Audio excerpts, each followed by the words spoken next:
From the center of the galaxy, this is ForceCenter, a show about Star Wars, pop culture, and the ultimate adventure, life itself. I'm Joseph Scrimshaw. I'm Ken Napzok. We got some questions, and Joseph, maybe even a new title? Maybe. We're just trying out new titles all the time. Welcome to an episode of Questions of the Everything, which I always like to hear in Palpatine's voice. We put out calls, as always, to our patrons on Patreon for questions during the strike, when strikes, plural. When we were Other Center, we were taking questions about books, music, feelings. Lots of questions about feelings, because we couldn't cover Star Wars. We couldn't cover a lot of other pop culture from a struck company. And we really love talking Star Wars, but we want to talk pop culture. We want to talk feelings, books, music. So we put out a call on Patreon for give us any question, Star Wars question, life question, whatever you got. So we're going to be experimenting here with questions of everything. Where we'll take a Star Wars question first, and then we'll see what the other question is. Maybe one week it'll be 2 Star Wars questions. But hopefully we'll be having a nice variety, which I'm really enjoying, Ken, because I think a part of what's so enjoyable about it is I think we've always thought of Star Wars doesn't exist in a vacuum. It is affected by real life. It is affected by whatever's going on with the MCU. But I think we kind of sometimes put like you and I both had childhoods where we were taught rules and then felt like we need to follow rules. And somehow we taught ourselves the rule that you must talk about Star Wars. Maybe for 5 seconds you can talk about James Bond and Game of Thrones, but get back to Star Wars because Star Wars only. And I'm really loving that. Yeah. This is a Star Wars podcast, but Star Wars is affected by so many other things, and feeling able to talk about Star Wars in granular detail, but also in this larger context of how it is affected by everything else around it is really fun. Yeah, I think the value in it, and look, we are a Star Wars podcast. We do know that that's probably what draws in most of you. We get that, but I've had so many wonderful conversations. I recently highlighted my conversation with Andrew, a listener up in Seattle at my comedy show. Just nice words to say about Other Center, about getting to know us. And that stuff, those feelings you're talking about, do flow directly into our views and our thoughts and our perspectives and our understandings of Star Wars. So you're almost seeing how the hot dog is made, which is scary. We had a lot of hot dog talk on the last couple of episodes of ForceCenter. It's Hot Dog Week here on ForceCenter. Hope you enjoy.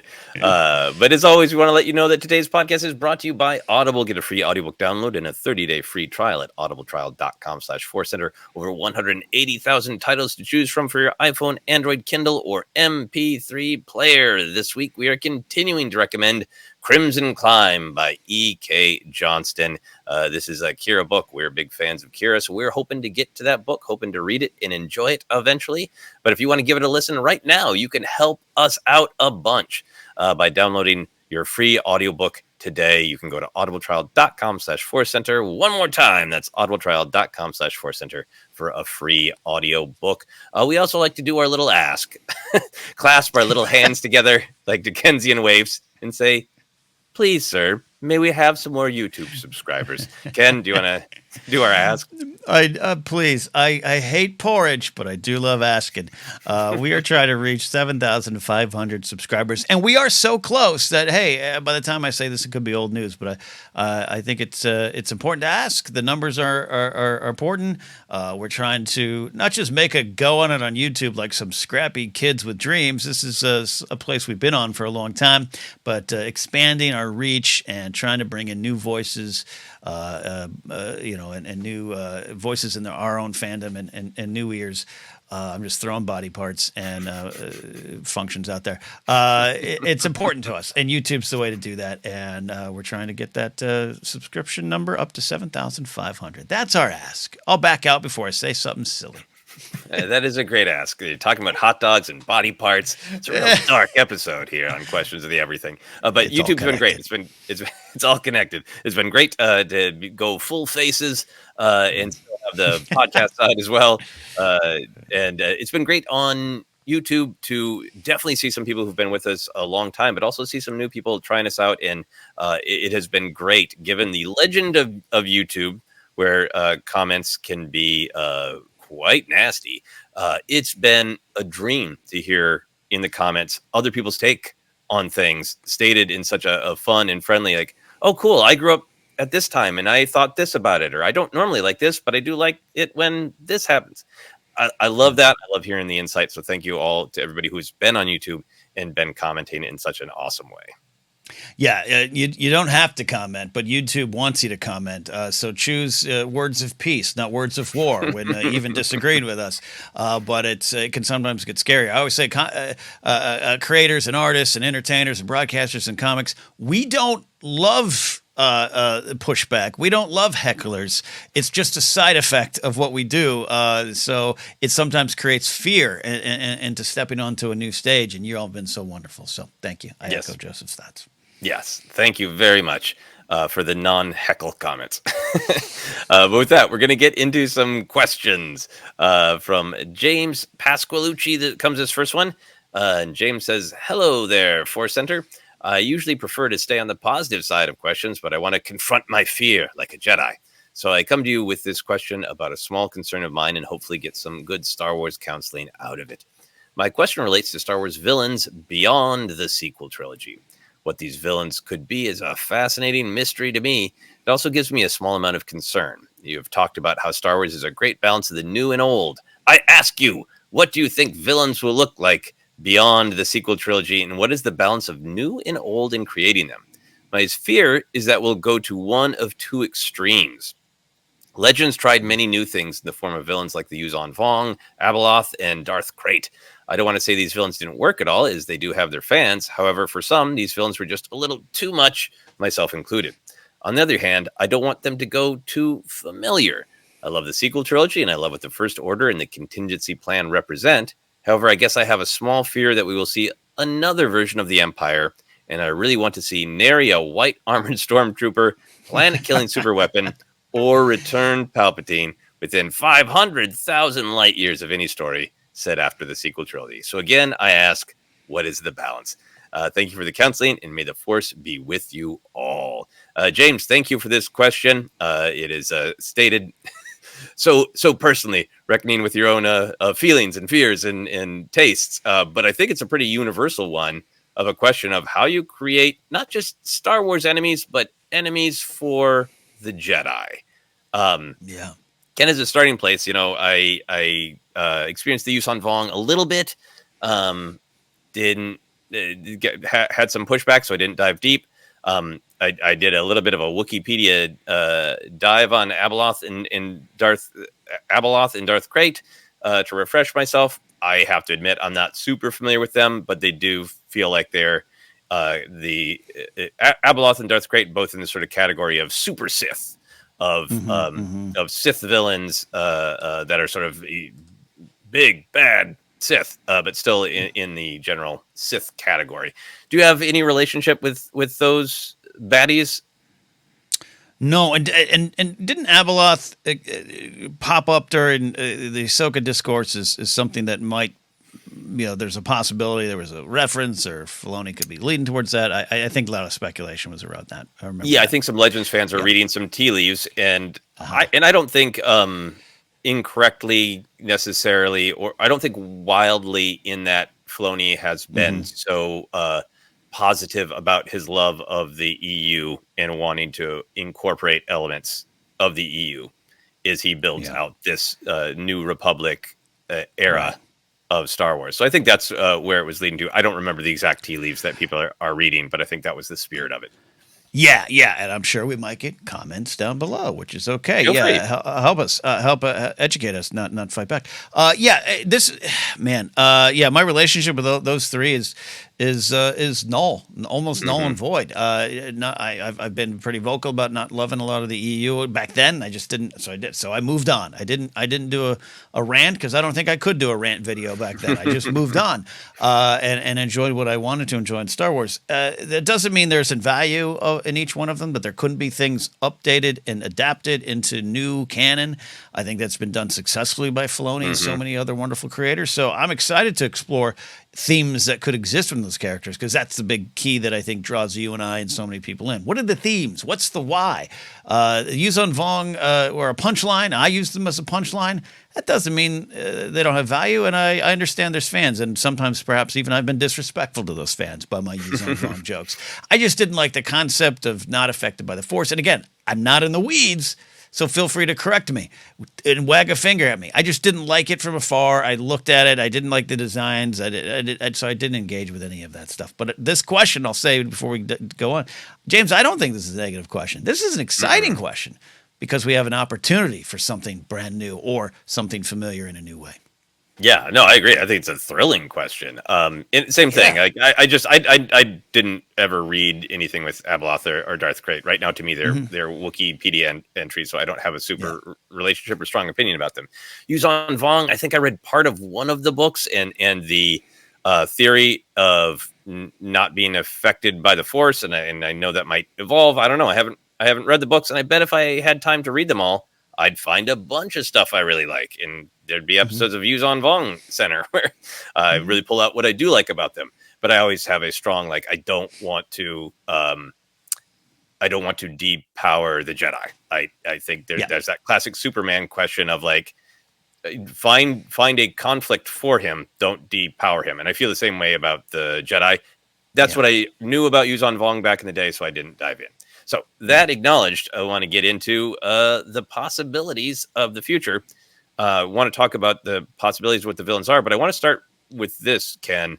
You already touched on this. I think the challenges in creating villains, not just for Star Wars, but for Jedi specifically, is the why. What is their motivation? How does their philosophy or perspective challenge or compromise the Jedi? I think that's a big way they can be different, because they can have different motivations within their goals of battling, conquering, killing. So there's the why, what's their motivation? And then there's also just the sort of the practical and the fun space fantasy question of how can they be a physical threat to the Jedi without depowering the Jedi? How do you feel about those as kind of two starting places for what you need in a Jedi villain? Yeah, and it's what makes it so difficult. I think even going back to Yuzhan Vong, the spirit might have been like, well, what do we do? The EU rolls on, and we got to figure out. And we've already cloned Palpatine in the EU. We can't. Let's do something else.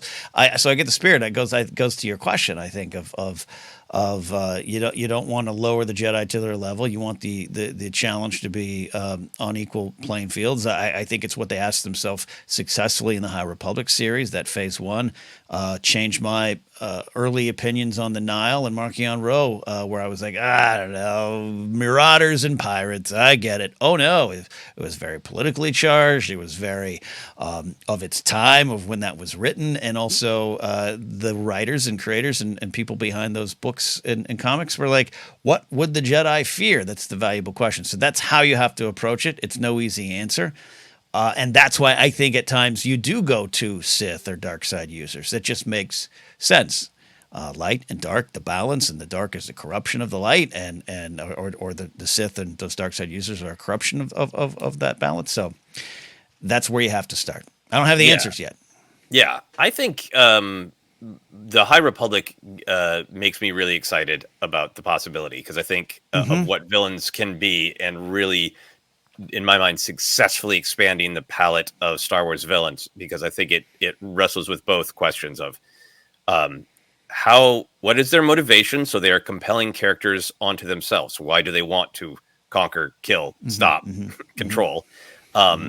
What is their specific philosophy toward or about the Jedi? So how can the Jedi be philosophically challenged? And then also dealing with how can it be a true physical threat? And, for people who haven't read the High Republic, and I've only read Phase 1 and the first couple books of Phase 2, so I'm not fully exposed to the Phase 1 villains, but enough to be really tantalized. It was the villain in Phase 2 is the most exciting part of it for me. For people who haven't read High Republic, we have the Nile, who are pirates, but their tactics are antithetical to the Jedi. They are about claiming that they have freedom while having a really rigid, controlling, violent, cruel internal government. They shock the Jedi with their violence and their overwhelming numbers.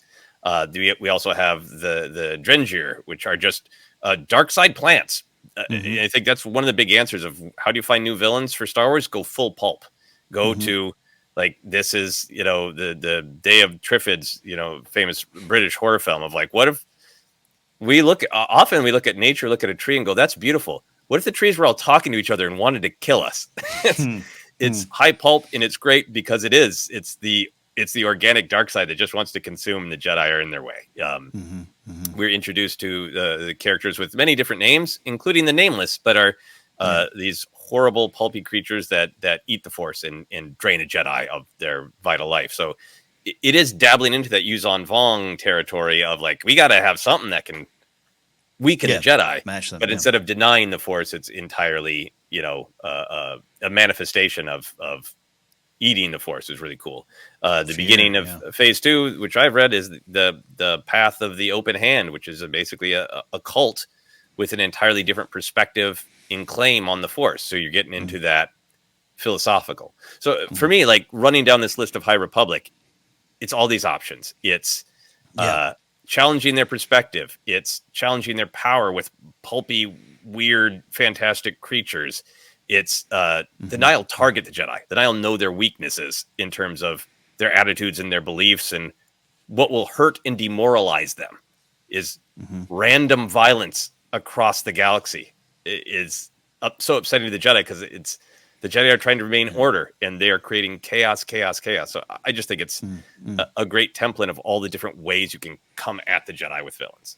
Yeah, and as we start to look ahead at what might actually show up, I mean, I think there's you're kind of discussing a little template that might work for me, and I want it again to be new. And again, James, like that's your question is how do we actually make it new and not just a repeat?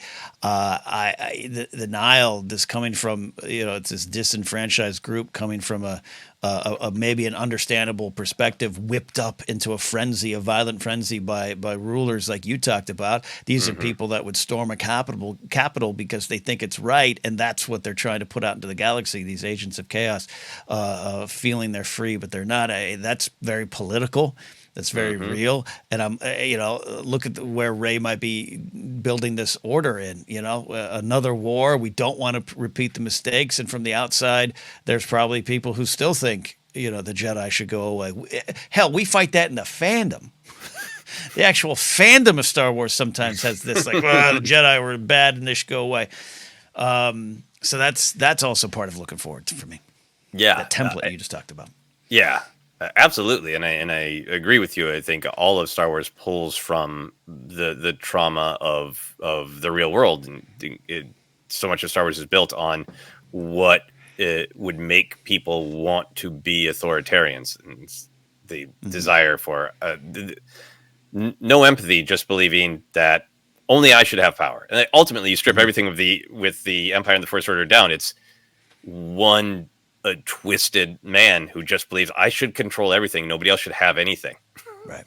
All the cookies for me and death to everyone else as long as I can maintain it, and everything spirals down from there. A thing that happens in real life. So processing a real trauma. I think what's exciting to me, starting to just speculate, hopefully responsibly, about the new Jedi Order. I agree with James as much as I love the story told of the First Order that authoritarian regimes do not want to go quietly, and they're not a defeat at once, and we're done, as we're seeing. The world was exposed to horrible authoritarianism in World War II, in Nazi Germany, the true threat of it. It is talked about, reflected again and again in stories all through the 50s, 60s, 70s, 80s, and I kind of think starting in the 90s, the Nazis start to feel far away and the lesson forgotten and the lesson diminished. And now we're seeing across the globe new efforts at authoritarianism. So I think the First Order was a great way to address that real life trauma. But you do get to a point where like you want something different for the fun and the fantasy and the meaning of Star Wars. So I'm with James on that. Yeah. What I'm most excited about, Ken, for new Jedi Order is very few things have been said about this Rey in the new Jedi Order movie.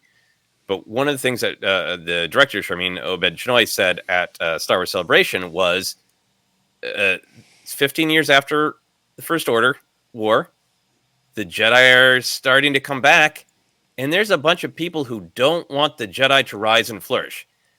That, to me, doesn't sound like an authoritarian regime that is politically taking over. That sounds to me like a very interesting idea that can reflect the real world, where there's this group here who believes in empathy. They believe in helping one another. They believe we're all in this together. They want to go around and help. But if somebody is violently torturing people, they're going to step in and defend those people.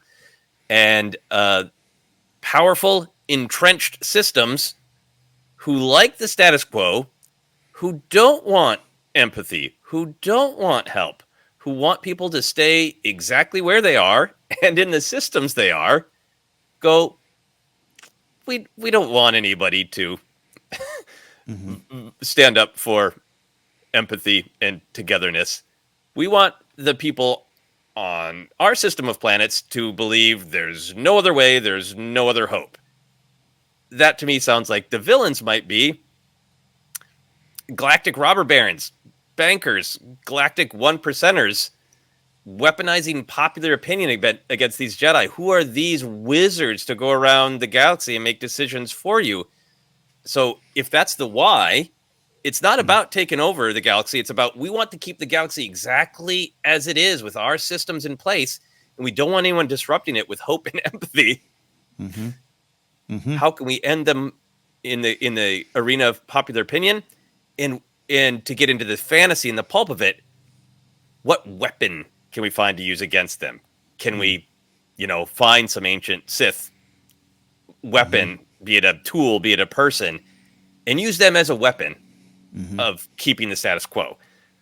That's a lot for me to spin out of one thing that the director said, but that's where my mind goes. How are you feeling, Ken? It's both a lot, but I think potentially really accurate. I'll admit this. I just really want that to be the case. I think you have a story that is about building something new, not just the Jedi Order, but we have the new Republic, whatever it will be called, 15 years after it's been in place. And what you're talking about, because you are 15 years out, and we already know that in Star Wars, history seems to vanish pretty fast, right? That's a joke you could make. I even sometimes have fun with Force Awakens, a movie I love, of like, I heard rumors of Han Solo like 30 years ago. Have you not heard of Richard Nixon? Like, have you not heard of like the Beatles? Rumors of Richard Nixon.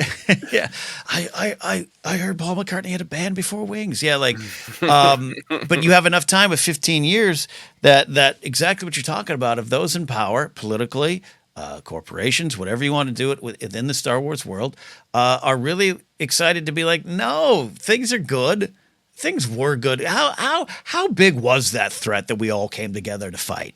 Come on. It's in the past. Let's go back. There's some traditional thinking going on here in the galaxy before Leia and her warmongering ways. They got us into that anyways.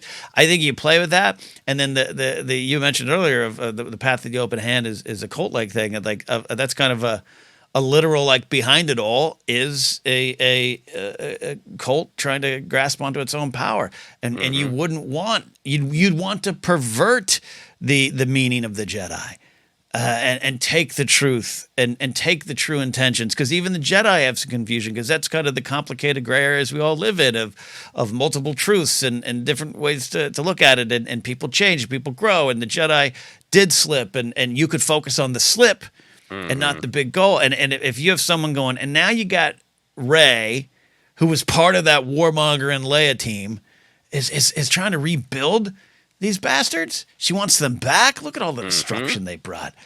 And you get one person, a political figure, almost as if the villain was like Palpatine without the dark cloak, just Senator Palpatine, by the way, I'm not suggesting Senator Palpatine comes back. No. But I do want it to be that real, that it's within the calls coming from within the government house in the center of the new Republic, which they'll have to come up with a name. Yeah, I mean, I just people can attach various real world things to it, and I certainly am. But to me, it is about systems where things are pretty explicitly not good for us, but they've just built up that way, and they can be changed. Yeah. But the battle is getting people to believe that they cannot be changed, that they are Right. fundamental truths. They always have been. They always will be. And I think it's when people kind of see like there's various fundamental truths, but we just make up how transportation works. We decide. Cars aren't the one truth. We decided that, and we could decide something different. But if you're a car maker, you want people to believe that cars are a fundamental, immutable truth, and it cannot be changed. And I think the philosophy of the Jedi, I think, in my opinion, to Lucas, they are heroes. Yes. They are heroes walking a difficult path, and they slip. Yes. But what I'm hearing, hoping for vibe-wise in the new Jedi Order is finally some time with the Jedi as heroes. That Rey's heart is in the right place. That she's raising a group of Jedi who are truly helping the downtrodden, the people being victimized by cruel regimes or, capitalism run amok, natural disasters, and being heroes going around and giving people hope that things can be different, that things can change. And the idea of who would want to stop people from being hopeful and empathetic, which is what to me the Jedi ultimately represent, is really powerful. And resetting them as the heroes that just can't exist because we can't let people have heroes. Yeah, no, look, I think also what you're pitching is that this series is about walkable cities and mass transportation versus big car. I mean, that's just what I'm trying to find, examples that don't, set the internet on fire. But I mean, I think that about like algorithms on social media. Like, does anybody think they're actually better for us? Like if the people voted, everything would be linear. We want to pick our friends and then see in order what the friends we selected saw. That does not benefit anybody who owns social media. So they try to train us that it is a different way. There's kind of endless, different amount of heated examples of people who try to trap you into a system and say, this is the way it is. This is the way it should always be. And I think Jedi disrupt that because they question, they empower, they're heroes. Yeah. Look, I'm joking, and it wouldn't be this direct, but it's almost like it's an election year in this story, and you got a chancellor candidate, and you got some lobbyists, and you got people trying to figure this all out. But one thing I like what you're saying is, I think when a lot of people look at Rey and the new Jedi Order, and we've had the discussions, and we'll probably have them again, a lot of it is like this internal, like what's Rey going to build? What's the attachment stance, right? Is Rey going to be able to date? Can any of her students date and take families or those kind of? And there's those. I think those are wonderful discussions that have around a new Jedi Order, because that's a lot of the debate. The amount of friends I have, and again, they're not wrong. I understand where they're coming from. Of like those nasty Jedi just going around kidnapping kids to turn into the. We got a kidnapping kid question that we're going to come up. I think it's an important part of the story. But yeah, yep. And I think those are things that have to be reckoned with or looked at, and Rey will have that. But what I like about your question, James, is that's going on here, but it all funnels to this point of good. It's justice for the Jedi. We're needed, and this is what we're here for. Didn't you just learn that? And then having people around it can say, no, that's a lie. That's a lie, and we need to get rid of them. That's interesting. And put it in terms of action. And you're talking about a super weapon, or I would expect Sith. I agree. I don't want stormtroopers. I don't want TIE fighters. I don't want Palpatine. I just watched Rise of Skywalker this week, and I love everything about it. But we're good. We've told that story. But I do want Sith mentioned. I do want dark side use. I do want Night Sisters mentioned. There's a lot of ways to look at the Force, and a lot of ways to use the Force, and not all good. So that would have to factor into it. Yeah, I mean, I think we just had a long talk about the pulp elements of Ahsoka. I think the more you just have an open mind and an open imagination, you can build on what has come before. But there's no reason you can't have a new planet where dark side worship has emerged. That maybe that group of people is manipulated by Senator not Palpatine to Yeah. go after the Jedi. I think you can be in like the examples from High Republic. You can be extremely imaginative about what is the actual weaponized power that is a danger. Like, why can't Rey just go in and knock? Either just have tea with the senator, or if you hire some bounty hunters, okay. But there's lots of different ways to approach it. So I think I'm excited about the possibility that this isn't about galactic conquering, that this is about the Jedi can exist, which will by default make the villains different. Yeah, they can't exist in this thing we're building now. No one's conquering from the outside, but someone's trying to conquer from the inside, right? As what? It's really exciting. Yeah. Great question, James. Any final thoughts from you, Ken? No, again, James, we are. I'm with you. I've spent time thinking about this too. Is it just going to be a red-bladed, dark-cloaked villain? Those always look cool. Fun discussions. I'm sure not the last time we'll discuss, especially as news starts trickling out about what is coming our way. Yeah. Final thought for me too is I do feel like, as we've discussed, our whole culture has been on a path of having the fun and the joy of reclaiming old things that we thought was lost. Go back to The Force Awakens and the thrill of we're going to get to see the Falcon back in action. Chewie, we're home. Our culture wanted that for a while. And I think we've got a lot of that. And there's a natural swing back where people are like, I still love the familiar, but I really need some new. And I think in a movie about the new Jedi Order, I feel like there's going to be an awareness of, let's show them things they've never seen in Star Wars before, because the new is important too. Yeah, very much so. All right, for our audio listeners, we are going to take a quick break. If you're watching on YouTube, we might just freakishly continue because of commercials. What a world we live in. Back in a moment. And we're back. We are excited to continue taking some great questions here on Questions of the Everything. Took a great Star Wars question. And now we're going to take a question from a long-time listener, watcher, friend of the show, Anakin Crespin, that, hey, maybe some Star Wars ideas will come into this, but it is about that ultimate adventure, life itself. Anakin says, hey, friends, don't know if this is too much, but on December 23rd, my entire life was upended when I found out the person I was with for 10 years was being unfaithful. That said, Christmas Eve, Christmas, and my birthday, the day after Christmas, were 3 of the worst days of my life. Any chance you'd care to share some tales of heartbreak and how you overcame it? ForceCenter is a huge part of my life and one of the only things helping me to keep it together right now. Thanks, and may the Force be with you. Thank you, Anakin. You have been just such a wonderful supporter, and of course, extremely sorry to hear that you're going through a hard time, and appreciate all of the support you've always given here. So, Ken, where do you start with this one? Wow, yeah, Anakin, I echo what Joseph's saying. You've been a presence here for a while. We always make that reference, Anakin's real name, because I've communicated with you, and this news hits home, man. I feel real sorry and sad for you, but also, I'm trying to think of what heartbreak to bring into the conversation, Justin. We talk a lot about career heartbreak, those failures, not just things you had and didn't do well at, but like dreams you had. And there's been moments in my life where I've literally gotten a phone call at 2 a.m. that said, your path here is done. What you set out to do and all your energy is done. It's forever changed. I've been blessed to have some okay ends of relationships. I've had some painful ones. I think I don't know Anakin's age directly.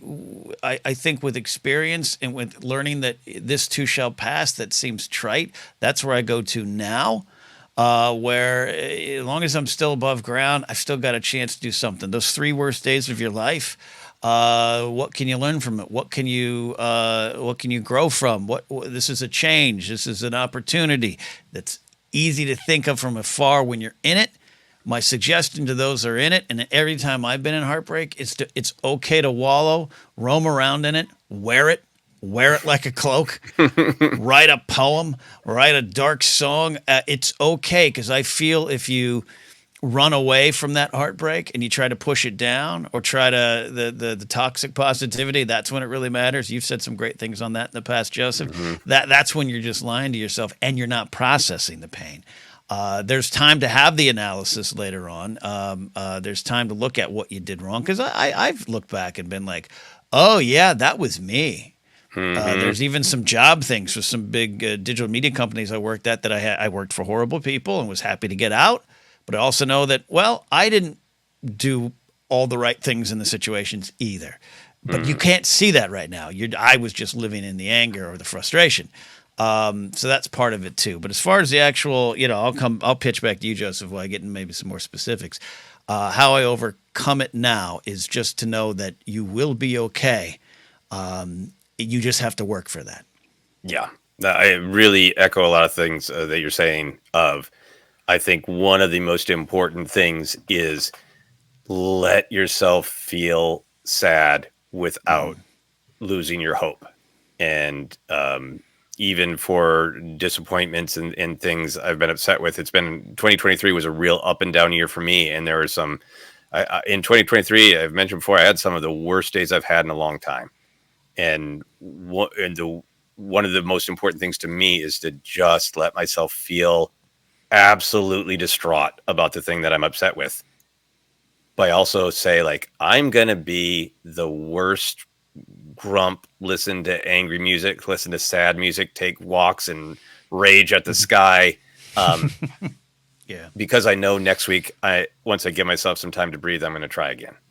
Mm-hmm. And I think that's the difference between toxic positivity of like, well, the world sets you back. Just be strong and get on your feet. And mine is like, yes, that eventually. Yes. But just like Ken's saying, let yourself be sad. Let yourself obsess over the detail that stings for a little while. Just don't let yourself stay there. Give yourself the time you need to grieve. For a situation like this, it sounds like you've been in a relationship for a long time. If that relationship ended, great, you'd still have to grieve.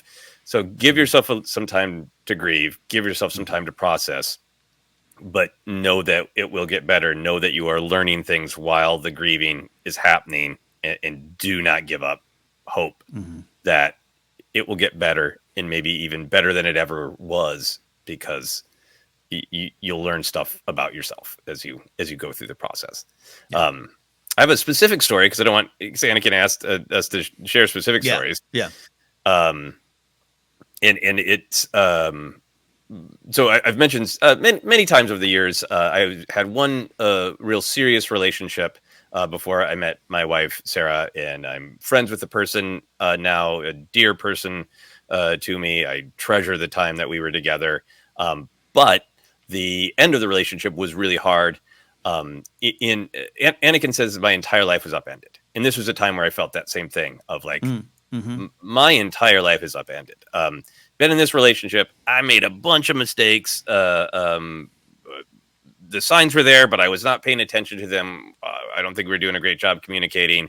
So for me, the relationship ended, and it felt both like this deep whisper voice going like, you knew there were problems and you were ignoring them.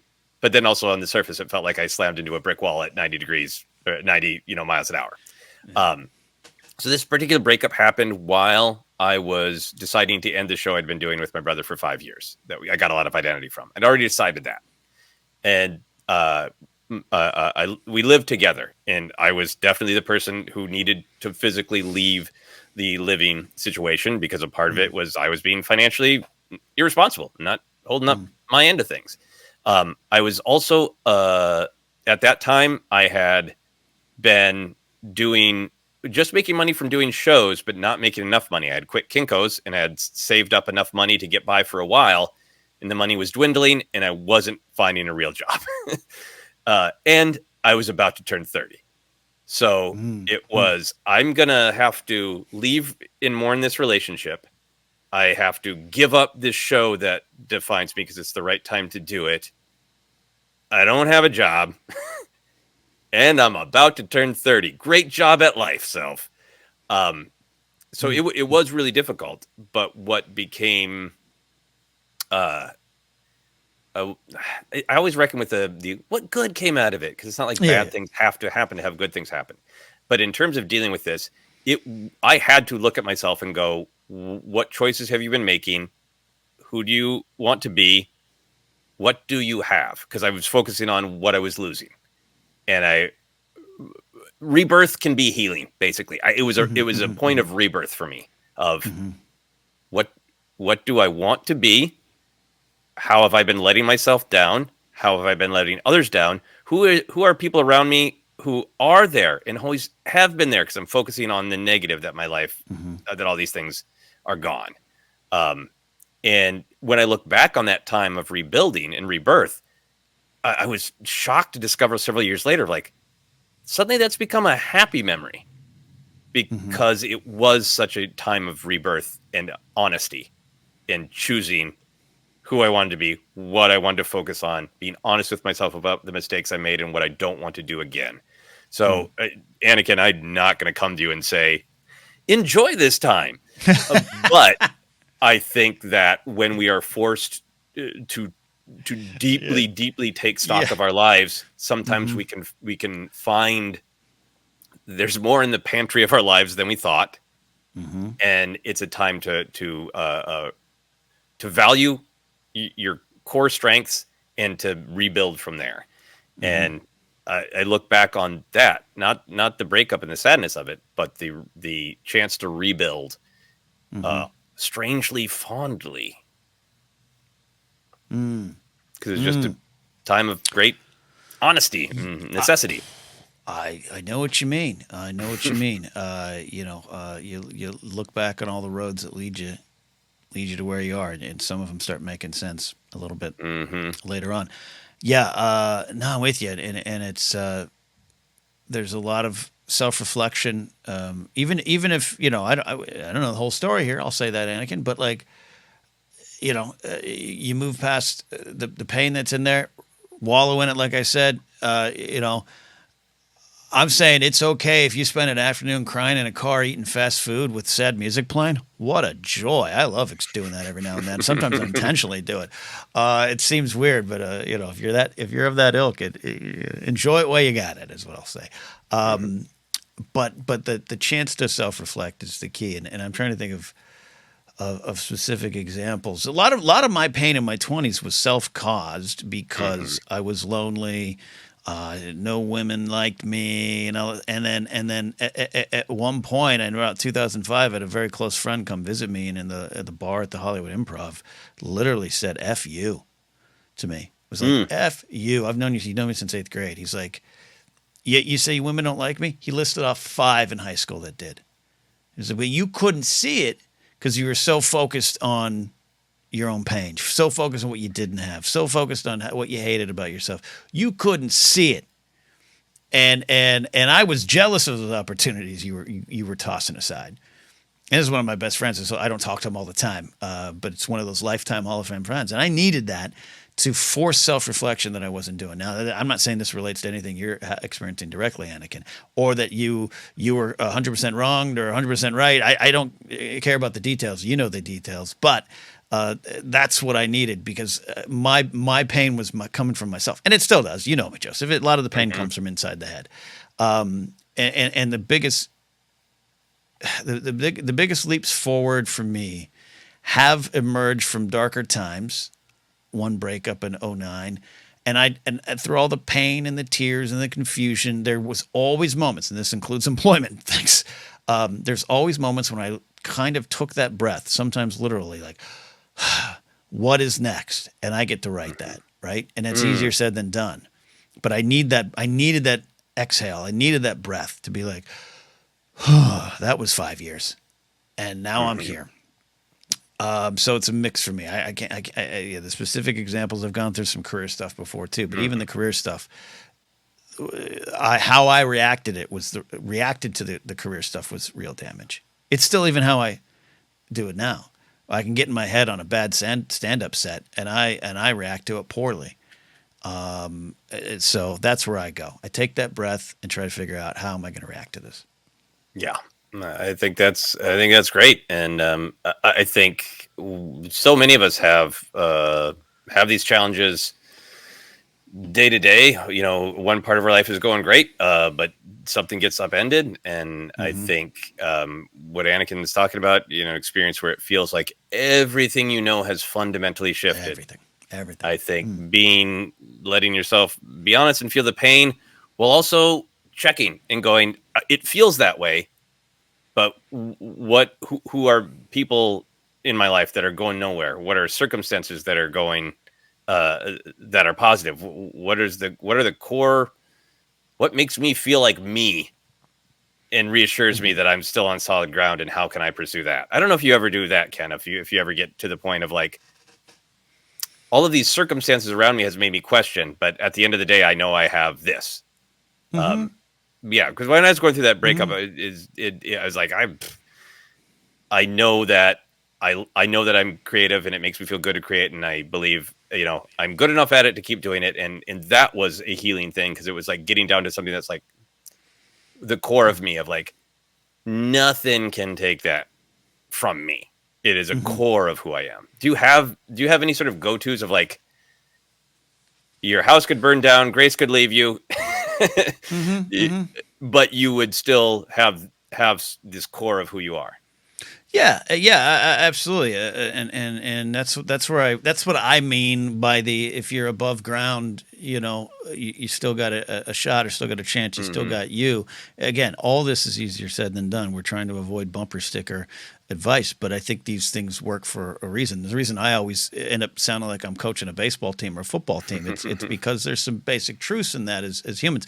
But yeah, I take that, and beyond that, in my darkest days that we've all had, and suicidal thoughts have been something I've battled for years, and I'm not alone in that. It sounds silly, but like, have you ever had a great BLT sandwich at a diner? There's a lot of reasons I want to punch my own ticket and get out of here, but that ain't one of them. I'm going to go get that. and it sounds so silly. No, but have you ever looked out on a bird flying over the beach and into the clouds, and just had that breath of that breath of just like, this is it, live in this moment, be in it. I want to experience that tomorrow. Like that helped change a lot of my things. Again, it's not easy. Depression's a wicked disease that grabs hold of you. I totally get it. But I hold on to that. So you talk about core. It's like you have this. There's a deep question of who's your core you, and do you lose that? And also deli sandwiches. It's all part of it. No, I think that's a great point. I think that there is great value in just looking around and seeing the little things you enjoy, and I kind of normally in a story, it'd be like, you going for a walk and looking out on a cliff and seeing this beautiful horizon, or just staring up into the clouds. And it's really fun to picture just staring up into the clouds, and there are BLT sandwiches up there. And damn it, we're not done yet. There's still a BLT sandwich in the sky. We're not done yet. That's there's that Noah and the Whale song on the last night of my life. I'll pay a high price to be done with my life. I think of in the movie Glory, one of my all-time favorite films. Matthew Broderick knows Colonel Robert Shaw, they're about to march to their death, and he lets his horse go free as he stares out into the water in the clouds, and the music swells. Just Photoshop a deli sandwich there, where that's me letting go of all of it. I've had enough deli sandwiches. Well, there you go. There's our advice, Anakin. Let yourself feel sad, but hang on to the hope of a BLT, or whatever the BLT in the sky is for you. Our thoughts and feelings are with you, and thanks for asking this very very good, very important question. So many people are going through this kind of stuff in big ways and little ways all the time, so I think it's a great universal experience to discuss. Yeah, much love to Anakin, and just sing this song to yourself. The sandwich in the sky keeps on turning. You'll be all right. Oh, and then the mayonnaise dripping from the sky. Beautiful. Beautiful.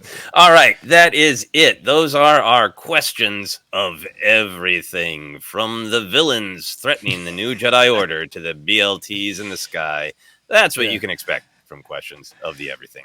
Ken, want to take us home? Can we please clip out that Rise of Skywalker moment and just sub Joseph going, questions of everything.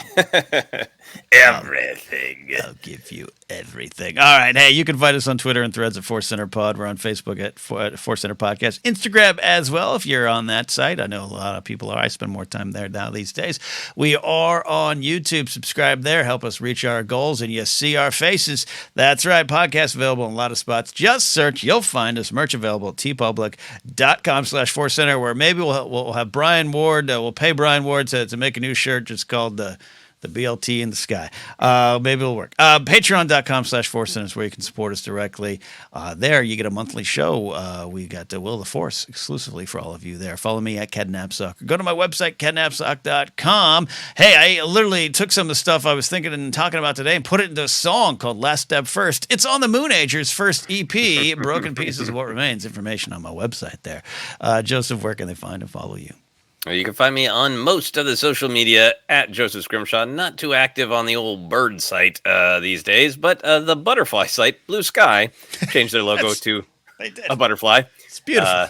It used to just be clouds, so then you have to Photoshop a BLT into that. Anyway, you can find me on most of the social media at Joseph Scrimshaw is my handle everywhere. Have some news and some fun things coming up soon. You can also check my website, josephscrimshaw.com, to links to comedy albums, all sorts of stuff like that. Buying comedy albums really, really helps get more money flowing for the films that I'm continuing to work on. So if you've done that or would like to consider that, that helps a ton on Bandcamp, link on my website, josephscrimshaw.com. But that is it for us. For now, we have Aid the Cube.